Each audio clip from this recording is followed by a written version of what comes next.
Good morning, good afternoon, or good evening, depending on where you are in the world. Welcome to the Crush the Quo webinar series, a platform where we bring great minds and experts, business leaders and entrepreneurs, sellers, enablers, and industry masters together to share their ideas, their experiences, their best practices for us as individuals and for businesses looking for something new, something disruptive, and something helpful to embrace the world around us today.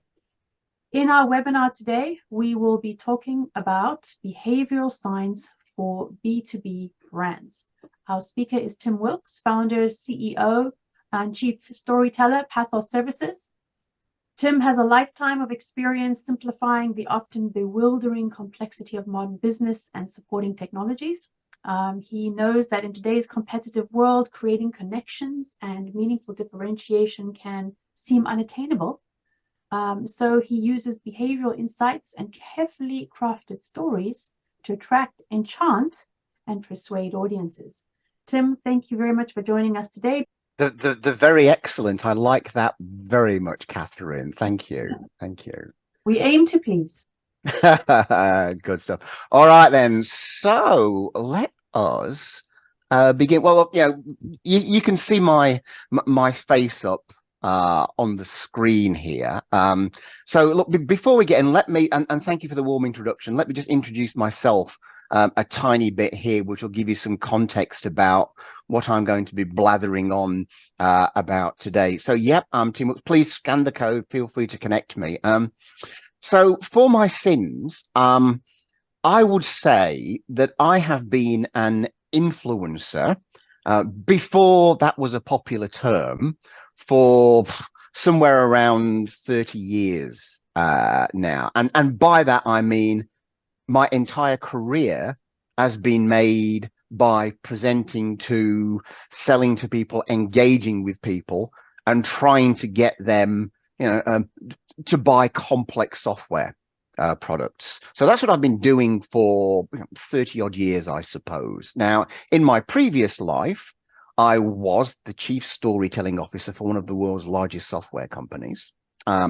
These days, as Catherine said, I have my own practice, Pathos Services, where I practice what I like to call a blend of behavioral science, weaponized storytelling, and classical rhetoric. And in that, guys, my role is to help my clients to tell their stories better, communicate and influence their audiences more effectively. And so today, of those three pillars, I'm going to be focusing mostly on the behavioral sciences, and specifically the sciences of behavioral economics, which the best definition of that is the application of behavioral science for business benefit. I guess that kind of works. So my goal today is to share with you three things. I'm going to do a lot of sharing with you about how we are, all of us, led by our emotions and our heuristics, even though we might deny that a lot of the time, so that we can all start to influence people, how people really make decisions. I'm going to share with you a magic formula. I do like magic formulas. And I'm going to share with you a whole host of techniques, tips, and tricks that you should be able to start employing in your roles immediately. But to begin all that, I thought I'd begin by sharing with you a story and posing a question to you. So this is a case study from the UK. I think it was 2019 this went out. This is Christian Aid, which is a campaign that's run in the UK every single year, about May, June time. And what happens here is about 7 million mailings, envelopes are sent out all around the UK to get people to donate money. That's the bottom line here. So this is Christian Aid. Now this year they engaged actually Ogilvy to see if they could try and increase the donations, and they sent out 4 different envelopes. And this is a pretty big sample. So each one of these envelopes, I think, went to about 500,000 different people. So a really good sample. Now, the 4 envelopes that they sent out with the different offers were thus. So the first of the offers was called Gift Aid. And this was an offer that was run by the government for charities, whereby whatever anyone donated, the government would increase that donation by 25%. So if you donated $1, the government would add 25 cents onto the top of it. Brilliant deal. Offer number 2, just here, was hand delivered. So the mailing went out with a big, stamp on it saying that this mailing was hand delivered and will be hand collected by a volunteer from your local community. Option number 3, or offer number 3, was simply the envelopes were sent out with a heavier GSM, a better quality paper, better quality envelope. And the final one, option 4, was simply changing the orientation of the envelope. So you know how you normally have it on the long side of the opening? This was the opening was actually on the short side. That was the only change made to this. Now, I was going to run a Menti survey, but there's only a few of us on here. So let me pose a question to you all. Just type your number in the chat for which one of these you think increased the donations the most. Was it 1, gift aid? Your government adds 25% on top of your donation. Was it number 2? It's hand delivered by a member of the local. Catherine's gone for number 4. Was it number 3, the quality? Or was it number 4, the orientation? Right, so we've got 4, 4, 1, and 2. Now, most people, when I pose this question to them, most people actually think that their obvious choice would be number 1. I am, however, going to reveal to you that the results came in this order. Here we go. So here's the actual results. Every one of them, other than gift aid, everyone other than the logical rational will add 25% to your donation, increased donations. That had a whopping 46% decline in donations. Everything else increased donations. The winner, by a slim margin, was simply using a better quality of weight doing that. So what's going on here? What's going on here? So I think this is an incredible example of behavioral economics, behavioral science at play, because you'd think that the gift aid one would help. In actual fact, what that does to our monkey brain, it tells us that, oh, maybe we don't need to donate so much because the government's going to add more to it. So donations actually declined. Once it's explained, it seems blindingly obvious. Hand delivered. That's a cry to social norming. Someone in my area is giving their time freely. So I feel a sense of reciprocation to give back a little bit. Nice one. Quality and weight. That's a phenomenon known as costly signaling. Something that simply feels better quality, more valuable. And in this instance, that increased the value of the donations. The last one, the orientation. Frankly, I don't think anyone knows why that increased donations. The 2 theories I've heard are, 1, it's just that it was different.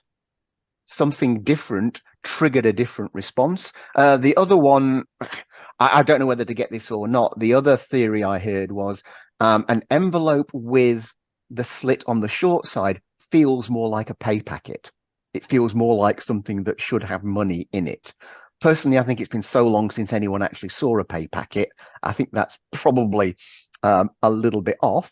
But either way, this is absolutely proof positive, and I think a fascinating example of how we are influenced in ways that we don't quite understand. So let's expand on this theory a little bit. And I'm going to expand on it by saying it's very obvious to almost every human being on the planet that we design the physical world to match and suit our physical constraints and our physical limitations. For example, the steering wheel in a car. So you can all, I'm sure, imagine yourselves sitting down, grabbing a hold of this steering wheel. It's obvious how to grab a hold of it. It's obvious how we drive a car. It's obvious how you sit in a chair. You know, a chair that you can't sit in is absolutely useless. So we understand our human physical constraints very, very well indeed. And we design the world around it. Imagine if we didn't. Imagine if you got into a car and it looked like that. You're probably not going to find that terribly easy to drive, are you? So if we're so good at designing the physical world around our physical constraints, why is it that we're so bad about designing the mental world, the experiential world for the evolved human mind at our limitations? We always cognitively overload ourselves. We all think we make decisions the way we don't make decisions. And we have all sorts of ridiculous things from pension funds. You know, we know logically that we should contribute when we're 20 years old heavily into our pension funds, but no one does. We have crazy things like credit cards, the minimum repayment on a credit card. The minimum repayment on a credit card pretty well ensures that you'll never pay off your credit card. But my all-time favorite is the milk aisle in the supermarket. I don't know what it's like where you guys are. You walk into the milk aisle and the choice is just fundamentally overwhelming, which is one of the reasons why we tend to stick to brands. So what I'm going to talk about is the way that we might want to consider designing our client engagements, customer engagements, etc., and start designing our engagements for the way the human mind actually works in the same way that we design the physical world along the lines of our physical constraints. All right, let's pick up this thread then. So I'm going to introduce you to the teachings of the wonderful Daniel Kahneman, who put this really, really well in his book, Thinking Fast, Thinking Slow, for which he won a Nobel Prize, of course, which mightily pissed off all the economists because he won the Nobel Prize for economists because he's a psychologist. And what he taught us was that we as humans have this concept of system one versus system two thinking. And system one versus system two thinking is essentially saying that system one is a very fast way of thinking. It's very fast. It's driven by heart and it's driven by emotion. And we have system two way of thinking, which is actually quite a slow way of thinking. It's very deliberate. My writing's awful. That's supposed to say slow. So he used the metaphor here of the rider and the elephant. And of course, the paradox is that it's the rider who thinks he's in charge of the elephant. But in truth, if the elephant, you know, wanted to eat a bucket of peanuts or run away from a mouse, that is what the elephant's going to do, regardless of what the rider thinks he's controlling. In fact, what the rider does tend to do, the rider tends to come up with hasty post-rationalizations for the decision that's been made by the elephant. Or as Jonathan Haidt put it, he said that it's a bit like the difference between the Oval Office and the press office. You know, the press office thinks it's making the decisions, but really what it's doing, it's coming up with hasty justifications for choices that were made somewhere else for reasons that it absolutely doesn't understand. So if you extrapolate this, remember that we're going to be talking to the elephant, not the rider, and this will come back as I share stuff with you in the next 20 minutes or so. I realized probably about a decade ago that you can start to put these things together into a formula to suit the way that people actually think. I don't share this with many people, but I'm sharing it with you guys today. Here is my magic formula for persuasion. And it looks like this. So if you first engage system one, which is here, so if you can build trust with your audience and create desire, this is multiplicative. This is what drives the elephant. For those of you who are students of rhetoric, Aristotle called this ethos and pathos, firmly bound in system one thinking. We then give our audience system two. We give the rider the logical proof they need to feel comfortable and justify that decision. Your chances of winning a deal go up exponentially. So what happens in the human brain when this happens? Well, what happens if you get it right? The human brain, we say to ourselves, I've got trust, I've got desire, I want that. Your elephant brain then poses a question to the rider. It says, can I have this? And the rider brain comes up with a whole load of post rationalizations and reasonable justifications for why you can have it. I buy tech gadgets. Behind me here, you can see a lightsaber. Absolutely a pure emotional decision. And I convinced myself that I just deserved it. My wife, and so surprisingly, does it with handbags and shoes. And my daughter does it with makeup. We all do this all the time. The opposite of this, if you don't get it right, looks like this. Your elephant goes, nope, don't want to do any of that. Then it says, oh, really? Must I do this? And then comes and then asks the rider to come up with excuses why it doesn't have to do it. If you've ever tried to get a teenager to change to clean up their bedroom, or to get a 6-year-old daughter to eat broccoli, you'll have seen this in action many, many times. And of course, you have to do it in this order or it doesn't work. So this order. So let's examine trust, desire, and defensible proofs through the lens of behavioral science. Let's start with trust. So whether you like it or not, your client, your buyer, your customer is going to be asking themselves a whole bunch of questions about your service, your product, you as an individual. They might not voice them, but they're going to be asking these questions. So I'm going to touch on two types of trust. I'm going to touch on personal trust, and I'm going to touch on corporate trust. So we've all probably heard the phrase, the messenger is the messenger, the message. And we've probably all heard the phrase, don't shoot the messenger. So I always say you should, compliment the messenger, but it doesn't happen. But in a very, very real sense, the person delivering the message, their trust, their credibility, their ethos, their standing in your eyes is probably 90% or more of the message. And we all listen to people, we all don't listen to some other people. So are you up for a quick experiment for me to show you how this works? Let's do a quick experiment then. So here's the scenario. I want you to imagine that in a couple of hours' time, there's a knock on your door. There's a knock on your door, and someone is stood there offering to sell you a used car. And we'll just do a quick vote on these. We'll do a yes or no. So these people are on your doorstep. And the question's this: which one of these people would you buy a used car from? So we'll do answers in the chat box, please. So Steve Jobs is knocking on your door, offering to sell you a used car. Just Y or N in the chat for me, please. Do you buy a used car from Steve Jobs? Yes or no? What do you think? Oh, Greg's a no. Okay.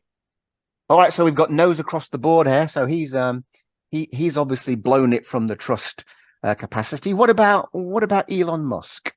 Elon Musk, yes or no for Elon? Oh, we've got no's for Elon as well. Universal no's for Elon. Kind of makes sense. He's done some nasty things recently, hasn't he? What about Tom Cruise? What about Tom Hanks? What about Tom Hanks? Would we buy? Oh, we've got a no. We've got a yes. We've got a yep. All right, I'm going to say that's a thumbs up. I'm going to say that's a tick for Tom Hanks. I probably don't even need to ask Kim Jong here. Are we all going for a no? Let's just put a no on Kim Jong here. So I don't think anyone's going to buy a no way. What about the previous first lady, Michelle Obama, down there? Okay, so we've got a yes and a no and a yes. So we've got a check for Michelle. What about Quentin Tarantino? Yes or no for Quentin? Oh, we got a yes, a no. Oh, a no. Oh, 50-50. We'll do a question mark on Quentin. I'm not surprised by that one. And we'll do the last one, the Don himself. Donald Trump. Yeah, no, never, never, never. All right. So we got no's across here. So what's going on here? So I deliberately didn't tell you what the car was or how much was being asked for that car. So this is based entirely on personal trust. I'm assuming none of you know these people, yeah? So this here is pretty indicative of what you'd expect. Steve Jobs often an interesting one. That's often a 50-50. Elon goes from yes or no, depending upon what's currently going on in the press. Tom Hanks is almost always a yes. He's regularly voted as the most trustworthy person in the world. Kim Jong is always no. Michelle Obama's just magic. That's a universal yes. Quentin Tarantino. I deliberately chose a picture of him where his facial expression is flashing distrust to us with every signal. His mouth's pinched, slightly downturned. He's looking out of the corner of his eye. So all this is the pure power of personal trust. And of course, this last one here is how you appear to your audiences if you don't understand that trust is a magical part of the equation that you need to focus on and build up. And oftentimes, when I'm engaging with my clients, what they're trying to do is load more facts, more details, more information onto their audiences to get them over the hill rather than recognizing that they haven't got the in brackets trust and desire piece, and that brain doesn't know whether it wants it or not. So they're actually not making any headway. Let's change the equation a bit and talk about corporate trust a little bit here. I'm sure we've all heard the term branding and understand the power of brands. Let me try and explain to you what's going on here, because in a very real way, the context in which we experience something, the brand shapes our perception. And it's that perception which drives our emotions, and it's our emotions which cause us to make decisions. So I don't know how we've all experienced this. We've been in the store either looking for or looking around widescreen televisions. Frankly, I'm a techie. I find the array absolutely bewildering. It's just far too much for me to possibly grasp. Yeah, LCD, LEDs, high definition, plasma. I'm showing my age here talking about plasma, aren't I? So I want you to imagine that it's coming up to Christmas, so this is kind of timely. You've got a whole load of family and friends coming around to join you on Christmas Day, Boxing Day, to watch the big game, the big movie, whatever it is. So you're in the market for a new television, and you go into your local TV store, and right at the front of the store, on special offer, is the Zanussi widescreen TV, and it's on special offer for, let's say, £1,000, €1,000. It's on special offer. It looks fabulous. This is a Zanussi TV for £1,000 on special, and you look at it and think, oh, it's pretty good. Now, just behind it is the Samsung television. As far as you can tell, the specs for both those TVs are identical. They look the same. They all look the bloody same. Black screen, black surround. They look identical. But the Samsung is €1,500, not €1,000. And you think, oh, okay. Well. Now you think, I'll buy this Zanussi. But you don't, do you? When you get to that checkout, you go, I'm going to buy the Samsung. Why are you going to buy the Samsung? Well, you're going to buy the Samsung because you are going to be horrified if you get that thing home, all your friends around to watch the movie or the game, and the damn thing blows up. That's just a risk you can't take. That's why brands like Panasonic and Samsung spend so much money reinforcing the quality of their brand in people's minds, because that's the way people choose. In fact, because Samsung was one of my old clients, they do sometimes get TVs that don't pass the quality standards. And yes, they do sell them. but they don't sell them with the Samsung brand on them. They sell them to other vendors to put their brands on them and sell them because they want to protect their brand equity at all possible means.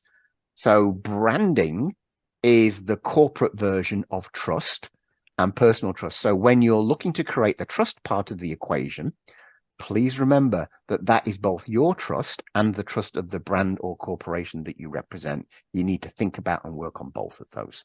All right, everyone still with me? I know we're bouncing through this quickly. I wanted to give you these concepts. So let's look at desire. It's Christmas time, so I've got plenty of that going on in my household at the moment. Let me give you a quote from the wonderful Glenn Fisher, and he's kind of paraphrasing here what the wonderful Daniel Kahneman told us, that it really is about emotion.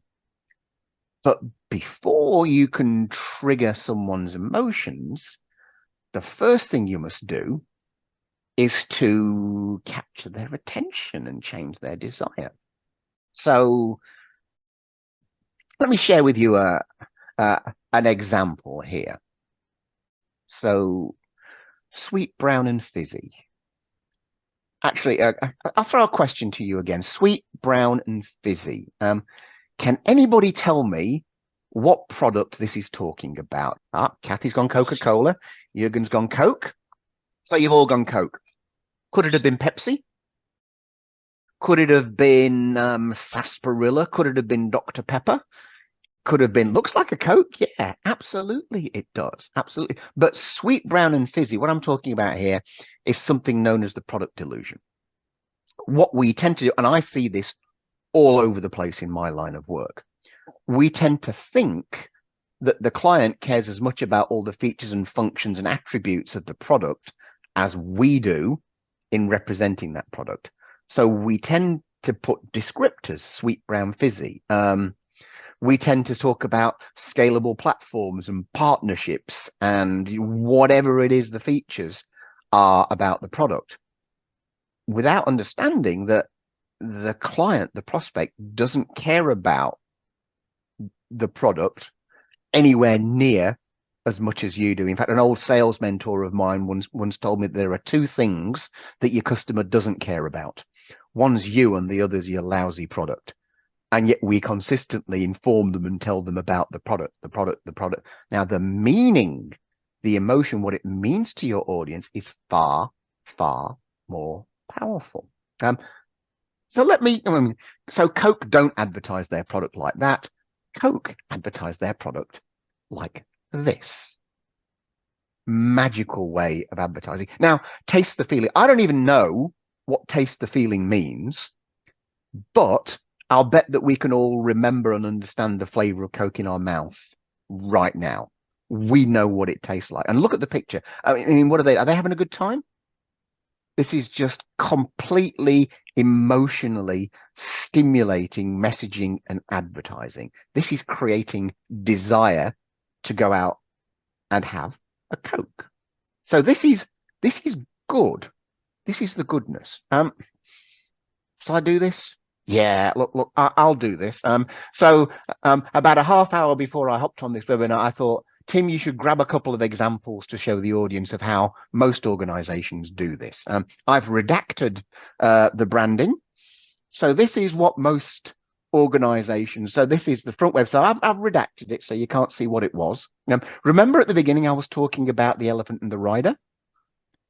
Who's this talking to? Is this capturing anyone's attention? Is this talking to the elephant? Or is this talking to the rider? The impact of the best software development company on your business growth. Has anybody got any desire whatsoever to learn more about this product? None whatsoever. None whatsoever. It's just dreadful, isn't it? And it goes on. The world is awash with messages that look like this. The next evolution of HXM software, you can change the world of work for good with the next generation of, oh, please, I can barely even read it without falling asleep. It's just woeful and dreadful. And yet this is what most messaging out there looks like. Let me bring it home. It's probably higher than this now, But in 2020, a study showed that anyone who lives in a major built-up area, major city, major conurbation, is exposed every single day to between 2 and 3,000 messages trying to get our attention. Emails, banner ads, TV commercials, radio ads, magazine ads. We're just awash with it. 2 or 3,000 messages seeking to grab our attention. So my question for you is, how many of those messages can you remember from yesterday? Actually, type it in the chat box. Oh, 1 to 2. Jürgen's got, for me, it's 0. I got none. Actually, no, that's not true. I can remember one because I was actually looking out, and I'm always looking out. What was yesterday? I can't even remember what yesterday was. Yeah, absolutely. So this is what. So chances are, and we don't really have time to go in. Chances are, what Jürgen encountered was a message that was timely, relevant, and personal. It was something that caught his attention for one of a number of reasons. It was probably creative, or it caught something that resonated and landed with him. That's the key. And I'm noticing right now with the advent of generative AI that, every time you go on the internet, there's, people telling you how to use generative AI to sell hats on the internet. So the world is becoming more and more swamped with meaningless crap messaging that nobody notices and nobody takes any heed of whatsoever. It disappears into the background. In fact, the latest study showed that of advertising messaging, sales messaging, marketing messaging that goes out, 89, nearly 90% of it is just ignored completely. 7% of it is remembered negatively, and less than 4% of all messages are actually remembered in a positive light. Now, the crazy thing is most of the clients I engage with, they spend a lot of time focusing on the 7% of stuff that people don't like.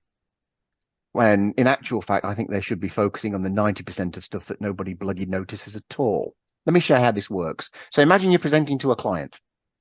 You're going out to present to a prospect, and this is your presentation comes up, and then the prospect's going to see another presentation, and they're probably going to see another presentation and another presentation and another presentation going through.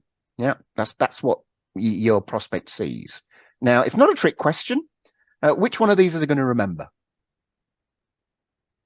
Which one are they going to remember? Yeah, not a trick question. They're going to remember the one that was different, that caught their attention, that stood out.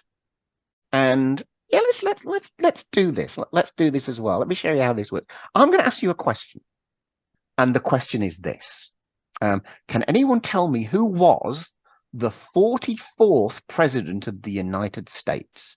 Just yes or no in the chat. Who was the 44th president of the United States? Greg knows, Catherine doesn't, Kathy doesn't, Jorgen doesn't. Okay. Let me ask the question in a different way.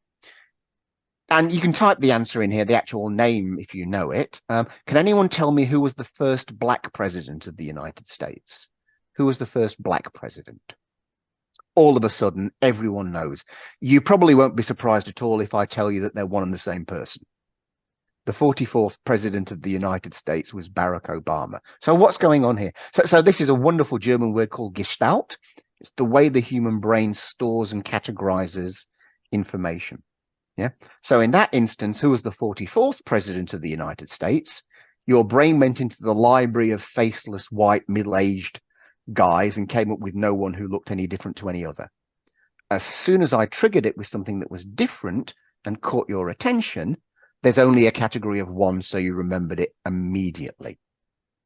So when you're trying to create desire, the real challenge is to, I'm going to steal the words of a great Apple campaign, is to understand your prospect, understand what they really want, understand what really, and think different. Do something that's going to resonate with them, that's going to capture their attention, because that's how you create brand presence. That's how you create desire. And if you can create desire as well as trust, that's genuinely a multiplier effect. If you want something and you trust the person, then it becomes absolutely magical. Get below the surface, figure out what the elephant wants, and create your messaging that talks to the elephant and not the rider. The good news is not all advertising's terrible. Sometimes you get ads that look like this. How good is that? They're not telling you that Tylenol's got 500 milligrams of paracetamol in it. It's gentle on the stomach and kicks into action in less than 20 minutes. It's just the brand and a guy with a crunch slap bang in the middle of his head.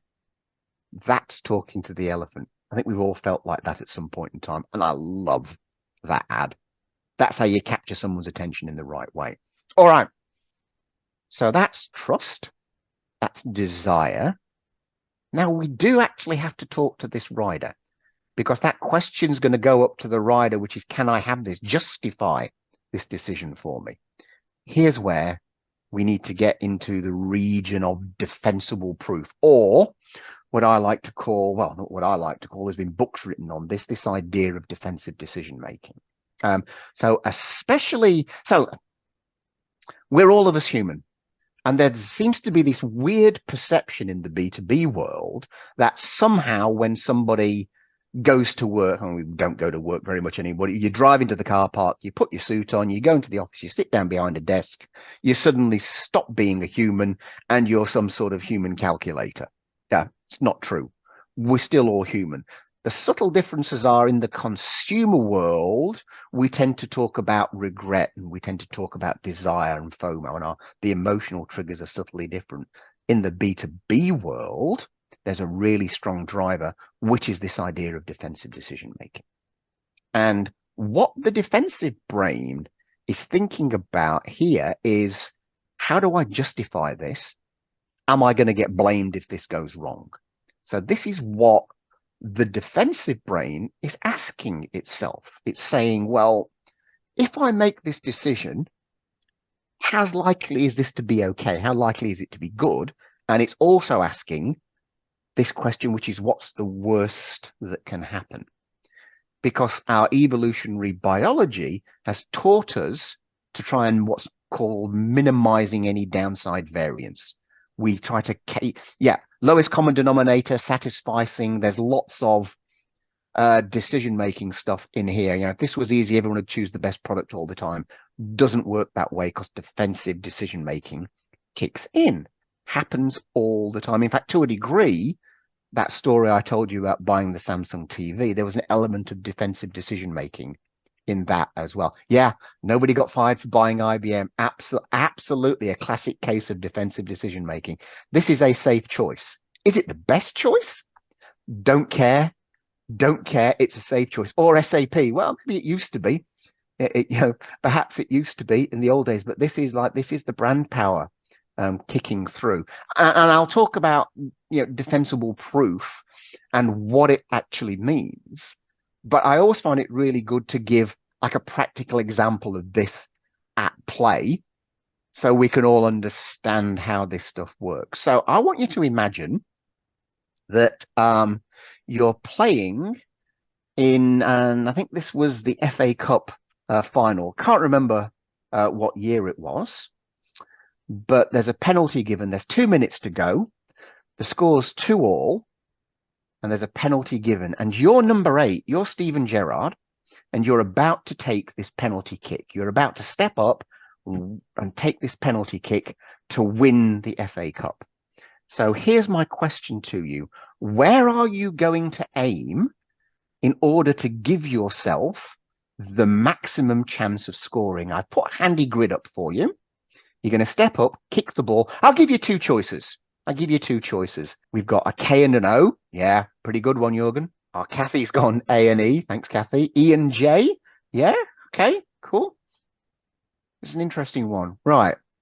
So where are you going to shoot to give yourself the highest chance of scoring? So an analysis has been done of thousands of Premier League soccer matches, actually not just Premier, right across the European League, for where people shoot and where the highest percentage chance of scoring actually is. Here's where you've got the highest chance of actually scoring. The highest chance statistically of scoring from a penalty spot is to kick the ball straight at the keeper. That's the highest possible chance of scoring. Why is that? Well, this is because most of the time the goalkeeper decides which way he's going to dive, and he has to before it happens. He kicks the ball and he's going to go either right or left. So there's a chance he's going to get a hand on, but not where he actually was standing. So the highest possible percentage chance is to smack the ball straight at the goalkeeper. Now, do you think there is a professional Premier League soccer player specializing in taking penalties who doesn't know that? Everyone knows that. You're a professional soccer player, you know that. So here's the next question then. Knowing that, you step up to the ball. Where do professional soccer players actually shoot the ball? Here's where they actually shoot the ball. Even knowing that, the lowest percentage is to shoot where the highest percentage of scoring actually is. They shoot to the left and right just of the keeper. So why on earth do they do that? This is classic defensive decision making. If Steven Gerrard steps up to that ball, 2 minutes to go in the FA Cup final, and he cracks it into the top left-hand corner, and the keeper dives, chooses the right way, just gets his fingertips to it and pushes it over the crossbar, all the crowd and all his teammates go, oh, unlucky, unlucky. If, however, he steps up to the ball, smacks it straight at the goalkeeper who doesn't move and just catches the ball, 50,000 screaming fans and all his teammates go, why did you do that? What an absolute moron. Why did you kick that? Excuse me, straight at the goalkeeper? And that's defensive decision making. He's not making the best decision. He's making the decision that would have the least downside variance on him as the striker. So how do you get around that? How do you get to the point where your staff, yourself, your employees, your salespeople will do what might seem irrational, and yet know that they're not getting any blame? So what should have happened in that previous one is the manager could have gone out and said to Steven Gerrard, I want you, I'm ordering you to kick this ball straight at the goalkeeper. If anything goes wrong, blame me for it. I'm giving you the permission to actually do it. Now, in the world of B2B sales, if we know that our prospect is thinking this way, there are certain things which we can do to help them to overcome their desire to minimize downside variance. One is actually habit. If they purchased your solution before and they know it's okay, chances are it's going to be okay. That's this one here. Social proof, social copying. If they know lots of other people who've already used your product or service, or you've been recommended to them by multiple people, chances are that they're going to feel safe doing it. Or you need to provide some defensible numbers and facts that's going to allow them to, A, justify their choice to a board member that they're going to, or defend their choice if the caca hits the fan. So I'll just give you an example of, here's one I did for a client in a previous life. These are how I presented defensible proof.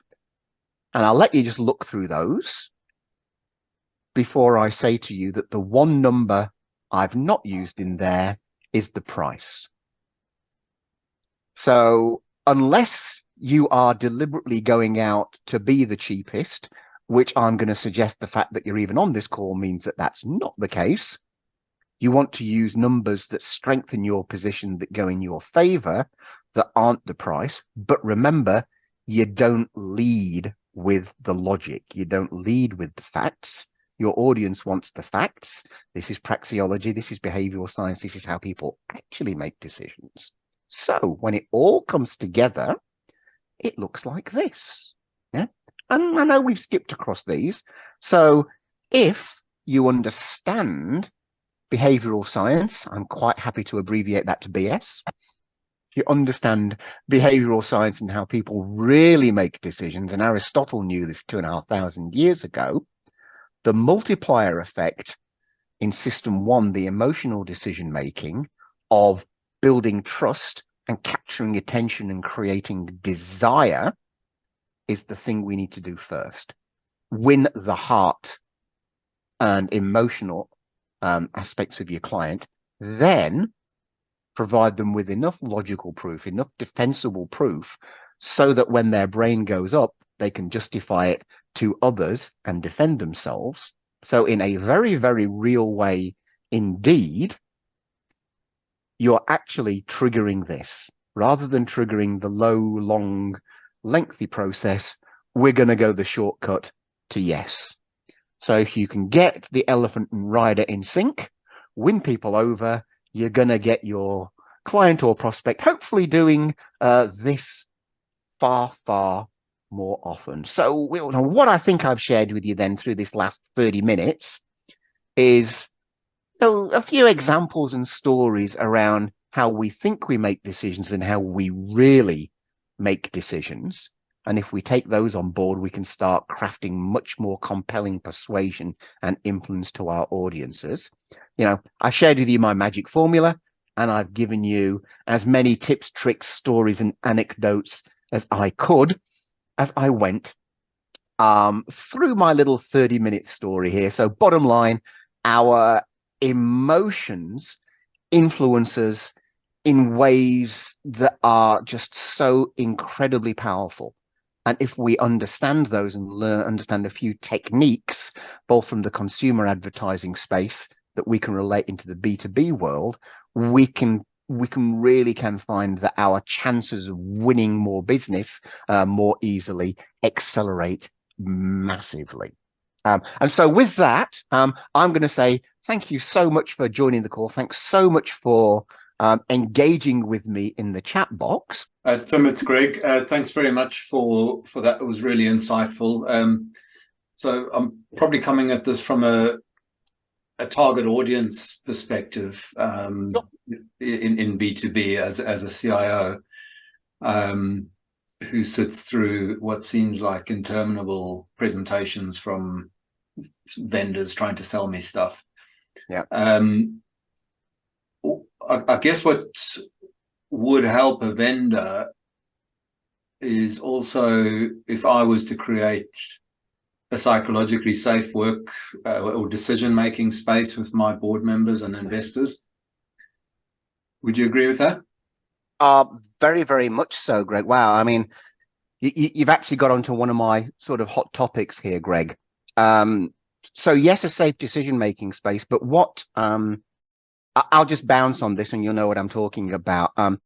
What I often find when I'm talking to, C-level executives, senior executives, and certainly board members is the language of power is the language of the rider.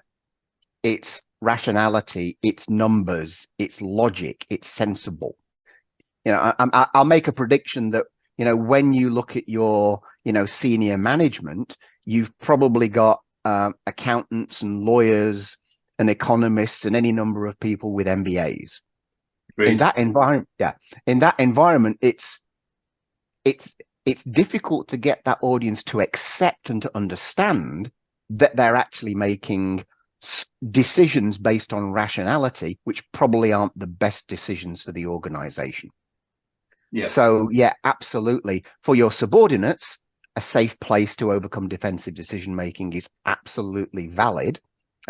For managing a board, what I try to do is I use the language of behavioral science and use the proof points of lots and lots of the studies that have gone around it. So you'll have noticed even in my presentation, I was sharing with you lots of proof points and statistics to back up the idea that we're all emotionally driven. I wish you luck, Greg. If I can help, please reach out to me. Any other questions for Tim? No, it's Jürgen, but I'll just say that enjoyed it. I think we, for many years, together with a couple of other people, have worked a lot on the same as you're saying, how to gain the trust. And we have basically, maybe one of the things to add is here, we've always looked at the first slide to get the trust from the people on what's happening in the industry. and then talking about, you know, it's either gains or pains that people want to do. Either they want to save some money or they want to make some money.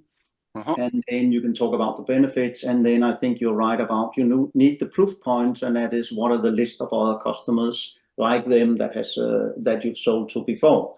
And if you do that, you're not even talking about your product. You're talking about the gains and pains and the benefits, and actually proving you've done it before. And I think that was what you said as well, in just a slightly different way. But I've seen it work in a couple of the companies I've been in. Once we got it into the salespeople's mind that that's the way it is, and you can most likely sell with 4 or 5 slides instead of 50 or 60 or something. Yeah, no, look, well said, Jürgen. And it's, I mean, my theory, and this is kind of held out, is the single most powerful influencer on people is ethos. If you trust someone and trust an organization, you can very easily get to the point. Well, we all know this about trusted relationships. Japan is probably the culture that does that better than anything else. People do business with people they trust and keep doing business with people that they trust.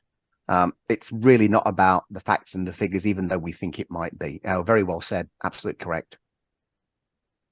You know, Tim, everything you've said is so spot on. The biggest challenge that organizations face with their sellers is to get them to make the shift from how they do it today, how they present today, getting them away from the comfort zone of coming in with lots of slides that talk about their own company, their own products, themselves. This is, you know, the journey, right? Getting them to learn what you've said, getting them to master it, and then getting them to do it and break those old habits. So challenging. You know, what has your experience been around helping organizations start to make that transformation? First thing, you're absolutely right. I've seen lots of examples where I'm going to do a presentation to my client. I'm going to go in with my 100-slide deck that's come from the ivory tower. And if the customer doesn't buy the software, I'm going to go back with my 200-slide deck because they clearly don't understand it.